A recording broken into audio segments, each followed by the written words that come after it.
আসসালামু আলাইকুম। আমাদের এএসটিভির চ্যানেলের পক্ষ থেকে আপনাকে জানাই স্বাগতম।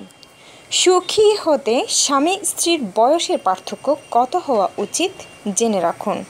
সম্প্রতি আমেরিকার আটলান্টার এমোরি বিশ্ববিদ্যালয়ের একটি প্রতিনিধি দল প্রায় ৩,০০০ মানুষের উপর এক সমীক্ষা চালিয়ে এই তথ্য প্রকাশ করেছে।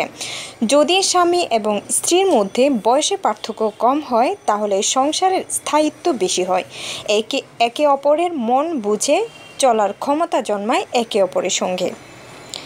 গবেষণায় দেখা গিয়েছে স্বামী স্ত্রীর মধ্যে বয়সের পার্থক্য বাড়ার সঙ্গে বিচ্ছেদের হারও বেড়ে গিয়েছে। স্বামী স্ত্রীর বয়সের পার্থক্য ৫ বছর হলে তাদের বিচ্ছেদের আশঙ্কা সমবয়সী দম্পতির তুলনায় 18% বেশি। দেখা গিয়েছে বয়সের পার্থক্য 10 বছর হলে বিচ্ছেদের আশঙ্কা 39% এবং 20 বছর হলে 95% বেড়ে যায়। তবে স্বামী স্ত্রীর মধ্যে সম্পর্কের উপরও বিচ্ছেদের ব্যাপার অনেকাংশে নির্ভরশীল।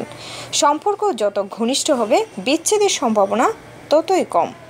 বয়সের বেশি ব্যবধানে বিয়ের পরেও কমপক্ষে 2 বছর একসঙ্গে থাকলে বিচ্ছেদের আশঙ্কা 43% কমে আসে। আবার 10 বছর একত্রে থাকলে তা 94% পর্যন্ত কমে আসে। দর্শক, দেশ বিদেশের নিত্য নতুন খবরাখবর জানতে আমাদের এএসটিভির চ্যানেলটিতে সাবস্ক্রাইব করুন। ধন্যবাদ।